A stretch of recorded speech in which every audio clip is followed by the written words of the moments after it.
Hello, Cancer, Sun, Moon Rising, and Venus Signs. Kamusta kayo? Sana po nasa mabuti kayong kalagayan. Welcome back po sa Star Tarot. Kung bago kayo rito, welcome din kayo. Thank you sa inyong support. I truly appreciate it. God bless you all. Cancer po na mensahe ninyo number 2, intuition. Ayan, so your intuition is on point at this time. No? Yung psychic abilities ninyo are on point at this time, Cancer. Kaya napakahalaga na i-take advantage ninyo ang pagkakataon na to na bukang-buka ang inyong intuition. Downloads are coming in. Maraming mga mensahe dito na ipapadala sa inyo ang universe na kailangan ninyong ma-access, kailangan ninyong pakinggan. Okay? Maaring yan ang kasagutan sa inyong mga dasal kasi maaring naghihingi kayo ng enlightenment or mental clarity, no? Number 7, choose wisely. Maraming opportunities dito, various opportunities and possibilities coming your way. Kaya inaanyayahan kayo dito na mamili kayo, no? Mamili kayo, tune into your intuition para hindi kayo malito, para maituro kayo ng inyong intuition kung alin ang best option para sa iyo. Okay? What else? We have number 5, obstacles and challenges. Ayan. So, ang iba sa inyo dito, mayroong pinagdadaan ng siguro obstacles and challenging situations sa ngayon. Kaya mahalaga talaga, na pakinggan ninyo at sundin ninyo kung anong bulong sa inyo ng inyong intuition because this is going to guide you, no?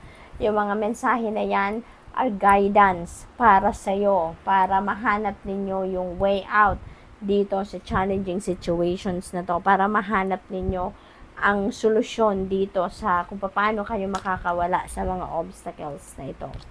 Number 13, transformation. Maraming pagbabago ang maaring mangyari sa buhay ninyo at this time. At yung pagbabagong ito, it could be in any area of life, depende sa inyong sitwasyon.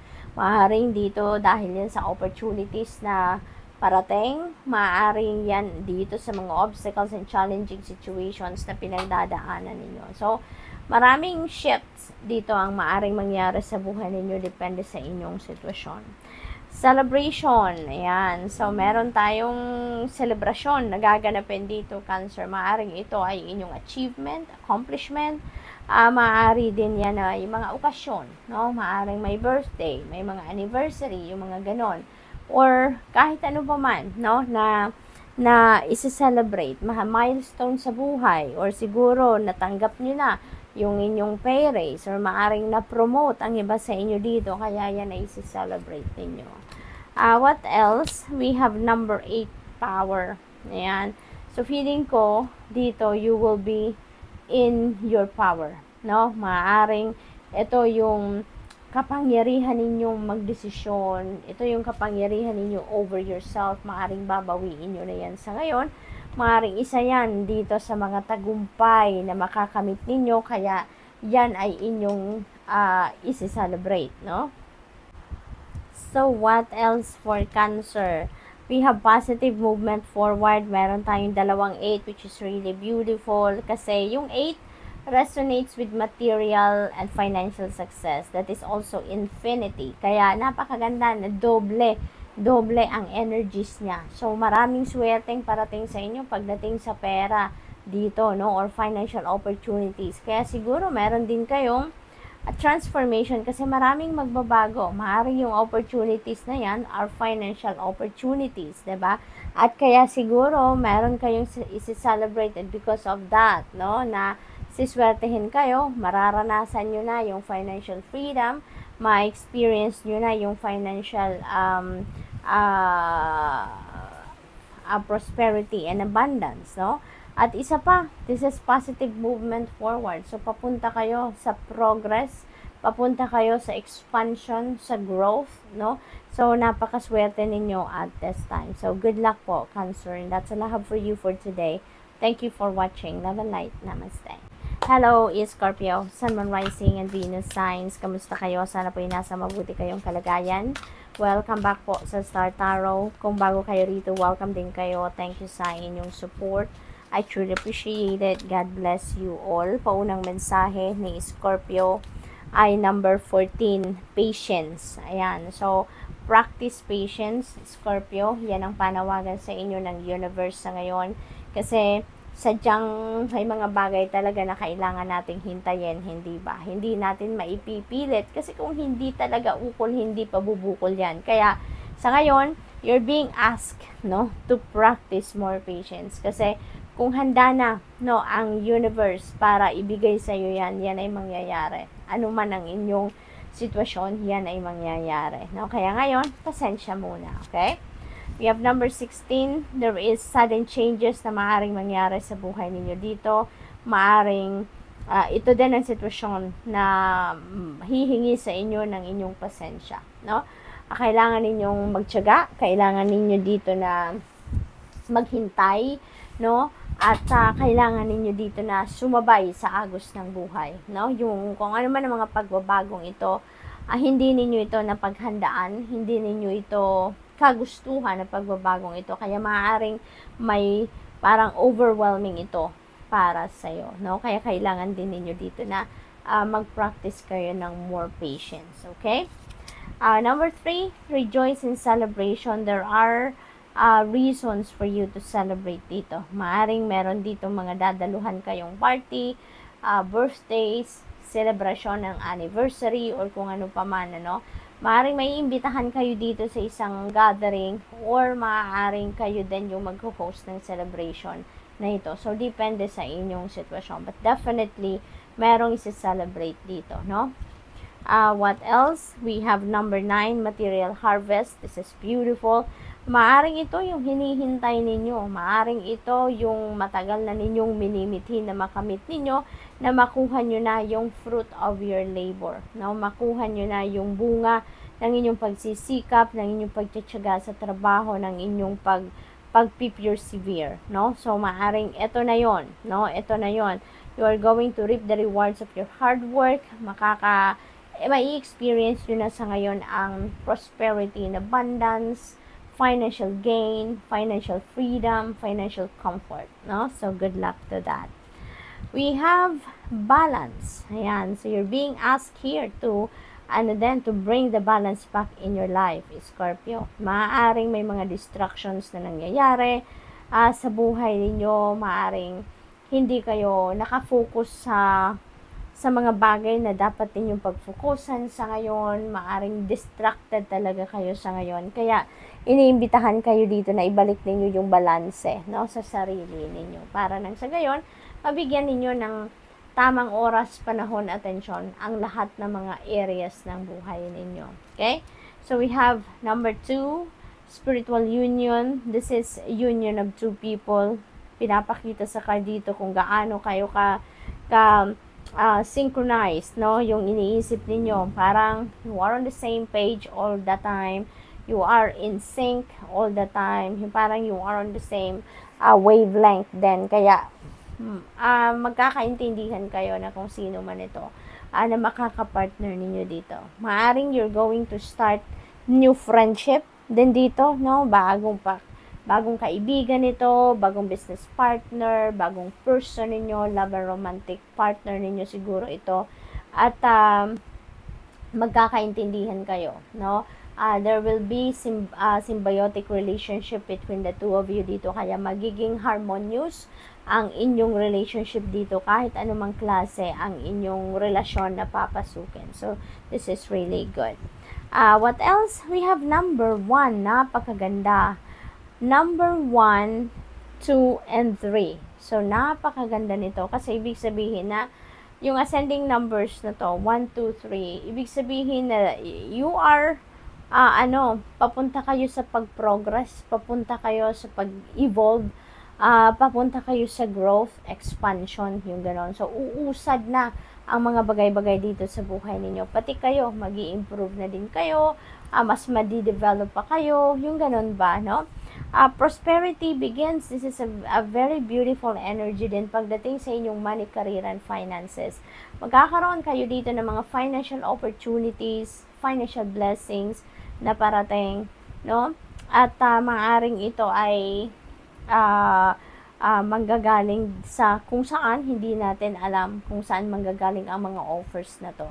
Maaari din na pera mismo ang dadating. Maaring inheritance ito. Maaring may magreregalo sa inyo. Maaring may malaking bonus kayong matatanggap. Maaring panalo ito, no? So, saan man magagaling ang pera ninyo dito, saan man magagaling ang opportunities na to, this is the start of the change, no, ng inyong financial landscape. This is the start of continuous inflow of prosperity and abundance sa buhay ninyo. So this is really beautiful. So good luck, and that's all I have for you for today. Thank you for watching. Love and light. Namaste. Hello Pisces, Sun, Moon, Rising, and Venus signs. Kamusta kayo? Sana po nasa mabuti kayong kalagayan. Welcome back po sa Star Tarot. Kung bago kayo rito, welcome din kayo. Thank you sa inyong support. I truly appreciate it. God bless you all. Paunang mensahe ni Pisces ay number 21, Universe. This is really beautiful energy, Pisces, kasi yung universe na to, this could be travel opportunity for some of you, no?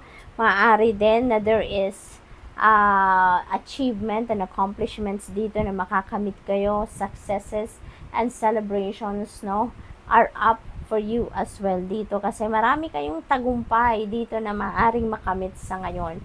Kaya entitled kayo na magsaya, mag-celebrate, no, at magpasalamat, 'di ba, sa mga blessings na ito. Meron din itong energy ng new beginning, kaya maaaring marami din mga bagong opportunities and possibilities that might come your way dito, no? At magsisimula kayo ng panibagong chapter sa buhay ninyo. Yung travel na to, maaari din na this is international travel, no? Depende sa inyong sitwasyon. Baka meron ditong mag-aaral sa ibang bansa, maaaring magtatrabaho sa ibang bansa, maaaring magmamigrate kayo sa ibang bansa. We have number 8, positive movement forward. So, napakaganda kasi parang you're heading towards the light, no? You're heading towards success.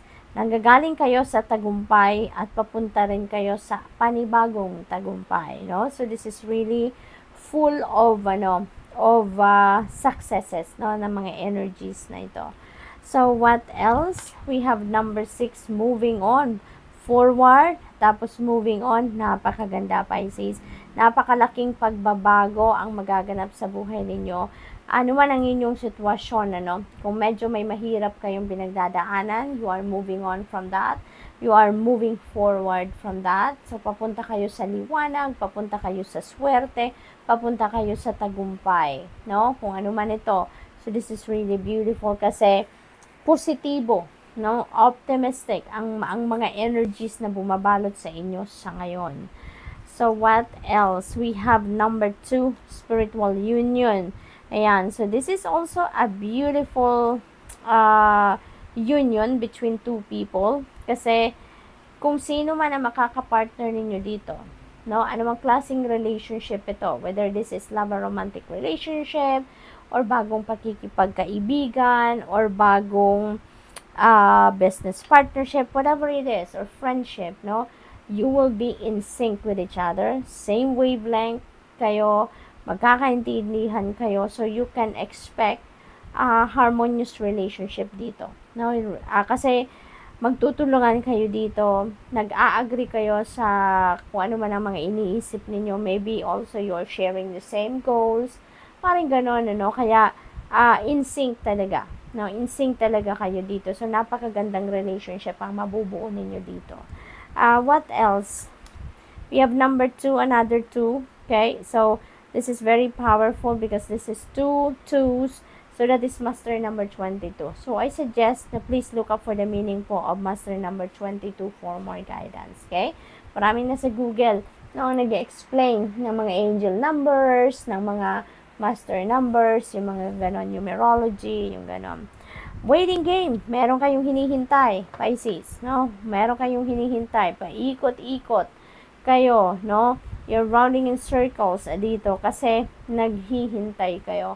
Maaring matagal na kayong nagfo-focus sa bagay na to at hindi ninyo ito siguro mapagdesisyonan kasi meron pa kayong bagay na hinihintay.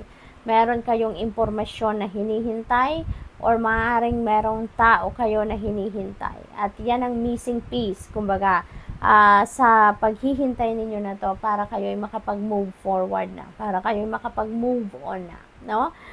What else? We have number 1, love begins. Napakaganda. You are ready to move on dahil meron din namang parating, no? Kapag talaga may nagtatapos, merong magsisimula.